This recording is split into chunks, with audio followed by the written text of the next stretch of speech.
فاروقی و فخر حیدریت باقاعدہ اسلام کا کم ہے اسلام کا نظام ہے کہ باقاعدہ سروری کا تیر ماں خدمت کریت باقاعدہ اسلام کے اندر حکمرانی کا تصور بادشاہی کا تصور خلافت کا تصور ہے کہ امارت کا تصور ہے کہ کہتا سروری کا تیر ماں خدمت کریت میں بات کہنے لگا ساڑھے ہاں حکمرانی دا خلافت دا چوداہٹ دا تصور صرف اتنا ہی ہے کہ قوم دا سردار قوم دا خادم ہوئے گا اور ہوئے گا کس طرح عدل فاروقی و فخر حیدریت وہ عدل فاروق اعظم والا کرے گا اور فخر حیدر کر رہا ہے اے اسلام کا سیاست کا تصور ہے اور ایک بات کہنا میں تجھ کو بتاتا ہوں تقدیر امم کیا ہے میں تجھ کو بتاتا ہوں تقدیر امم کیا ہے شمشیر السنا اوپر تاؤس رقاب آخر باقاعدہ ادھر دھلیا میں تجھے دستا اسلام کے اندر جناب تقدیر امم ہے کہ امت کی تقدیر ہے کہ شمشیر السنا اوپر شمشیر السنا اوپر کس طرح حضرت فاروق اعظم رضی اللہ تعالیٰ عنہ کے زمانے حضرت خالد بن ولید اور حضرت ابو عبیدہ بن جراح آپ نے تو لشکر لے کے بیت المقدس سے سامنے پہنچے بیت المقدس سے جناب بڑے بڑے رؤساء امراء اور بڑے بڑے جناب جرنیل پوپ پادری اور بڑے بڑے راہب اور جناب فصیل کو تھلے اتر آئے انہوں نے کہا دسو تہاڈے وچ تہاڈا امیر موجود ہے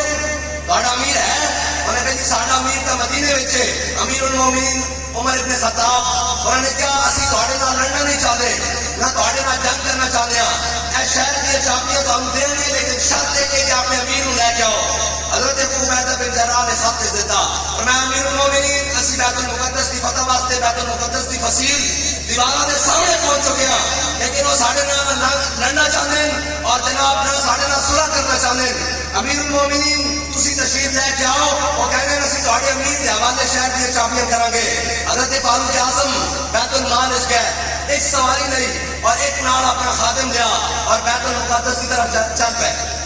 بیت المقدس کی طرف چابیاں لین واسطے چل پے اور حضرت فاروق اعظم نے بیٹا کرتا پایا ہوا وہ ٹاٹ کا کرتا شکتی پیوند لگے ہوئے اور چمڑے کے پیوند لگے ہوئے جناب ٹاٹ کے کرتے ہوتے حضرت فاروق اعظم چل پے جب بیت المقدس کے قریب پہنچے نا تو ایک نہر آئی وہ کھڑا آیا نہر کھڑا سمو کہتے ہو کھڑا کہتے ہو کھڑا آیا حضرت فاروق اعظم اس کو جناب جب پار کرنے لگے نا کہ آپ نے اپنے موزے پیروں کے اتارے اور پیروں کے موزے اتار کے ایک موزہ ایتھے رکھا اور ایک ایتھے رکھا حضرت ابو عبیدہ بن جراح آ گئے حضرت ابو عبیدہ بن جراح نے کہا حضور ایک ہی کر رہے ہو سامنے بڑے بڑے امیر جناب بڑے بڑے انہوں نے گورنر بڑے بڑے جناب انہوں نے کوتوال اس زمانے کے سی ڈی سی اور جناب بڑی بیوروکریسی اسٹیبلشمنٹ اور جناب سارے سامنے کھڑے انہوں نے رؤساء امراء پادری راہب وہ سارے بڑے بڑے انہوں نے جناب علماء کھڑے کتابیں کھول کے حضور وہ کی کہیں گے مسلمانوں کے خلیفے جناب موزے رکھے نہیں آتے حضرت فاروق اعظم نے کہا ابو عبیدہ اس طرح کی ہوگا انہوں نے کہا حضور یہ اچھا نہیں لگتا حضرت فاروق اعظم نے کی جواب دیتا فرمایا ابو عبیدہ انا كنا اذل قوم انا كنا اذل قوم احسن اللہ بالاسلام فرمایا ابو عبیدہ تو اپنے موزے رکھنے والے کے سامنے شرم محسوس کر رہا فرمایا ابو عبیدہ سی دنیا دی وہ قوم سا جڑے بھیڑاں تے بکریاں نوں پانی پلاون تے لگ جاندے سا جڑے دھیاں نوں زندہ تے قتل کردے سا اج 36 لاکھ مربع میل تے حاکماں پتہ بھی نہیں ہلدا یہ ساڈی کوئی وجہ نہیں ہے صرف امام الانبیاء دے دامن رحمت دا واسطہ ہو یا رسول اللہ یا رسول اللہ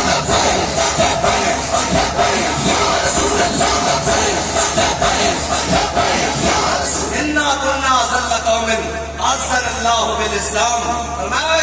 ساری رشتہ امام الانبیاء کے دامن رحمت کا وابستہ ہونے کی وجہ اور شاید کہتا میرے ہاتھ میں تھا جب تک میرے مصطفیٰ کا دامن میرے پاؤں چومتی تھی یہی گردش ہے زمانہ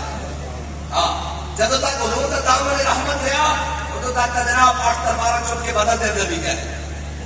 ادو تک جناب 313 ہو کے جناب لمحہ پا کے رکھ دیتا ہزار نو بھی اور جناب کھجورا کھا کے ٹاؤن کے لباس پا کے جناب کیسر و کسرا دیا سلطنت ادھیڑ کے رکھ دیتی لیکن آج دنیا دیا جناب ساریا پاور ہو گیا جناب انہوں نے گھر بھی سونے دے تعمیر ہو گئے مسلمان حکمرانوں دے لیکن فلسطین کے بچے بلٹتے رہ گئے اور وہ کسی فاروق اعظم کے غلام کی رات تکتے رہ گئے کسی خالد بن ولید کے جناب جانشین کی رات تکتے رہ گئے کسی صلاح الدین ایوبی کے منن والے کی رات تکتے رہ گئے لیکن انہوں نے جا کے دس دیو کہ اے امت ہوں صلاح الدین ایوبی نہیں رکھتی اے نچن ٹپن دے جناب طریقے رکھتی کہا ایک روڈ فرنگی نے اپنے پیسر سے منظر وہ طلب کر کے آنکھ نہ ہو کبھی تیری سیر، سینے میں رہے راز ملوکانہ تو بہتر، کرتے نہیں کبھی محکوم کو تیغوں سے زیر۔ اور جناب وہ کہنا انہیں کیا ہے مسلمانوں کا لڑنا نہیں ہے، انہوں نے جتنا مرضی مارو گے یہ بزدل نہیں ہوں گے۔ انہوں نے کہا پھر کریے کی، انہوں نے کہا تعلیم کے تیزاب پہ ڈال کر اس کی خودی کو ہو جائے ملائم تو جدھر چاہے اسے پھیر۔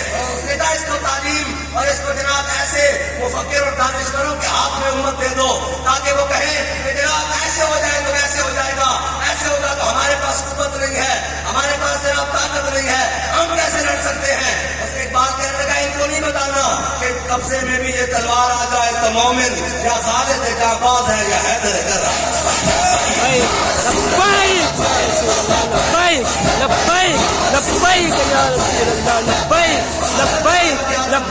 اسلام کے ماتھے کا جھومر حضرت فاروق اعظم رضی اللہ تعالیٰ عنہ، حضرت فاروق اعظم جب آگے پہنچے تو حضرت فاروق اعظم جب مدینے سے چلے آپ کے ساتھ ایک سواریہ اور ایک خادم ہے، آپ نے طے کیا تھا کہ اتنے سواری اتنا مسافت تم پر سوار ہوگے میں نکیل پکڑوں گا، اتنی سفر تم جناب میں سوار ہوں گا تم نکیل پکڑو گے۔ حضرت فاروق اعظم جب بالکل بیت المقدس کے قریب کچھ میل کی مسافت پہ پہنچے تو اللہ کی شان دیکھیے، حضرت فاروق اعظم سوار ہیں، آپ کے نیچے اترنے کا وقت آ گیا ہے اور غلام کا اوپر سوار ہونے کا وقت آ گیا ہے۔ غلام نے عرض کی اے امیر المومنین اب تو راستہ سامنے منزل ہے، پہنچنے والے ہیں، آپ اوپر سوار رہے ہیں میں نکیل پکڑوں گا۔ تو حضرت فاروق اعظم نے کہا نہیں یہ عمر ہے کہ اگر کے پیمانے پورے کر کے جائے گا تو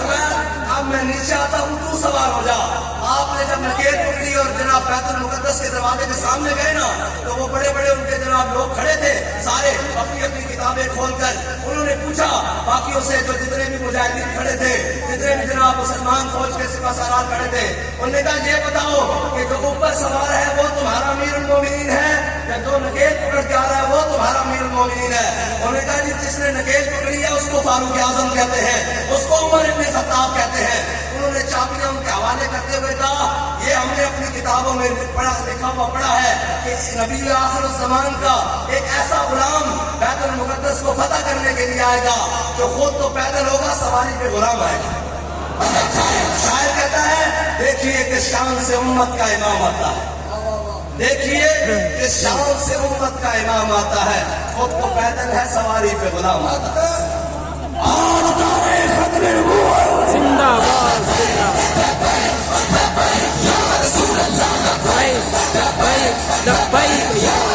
باد اگر تم نے پوچھی ہے امامت کی حقیقت مجھ سے، اب تجھے میری طرح صاحب اسرار کرے ہے فتنہ ملت بیدا امامت اس کی جو مسلمان کو سلاطین کا پرستار ہے۔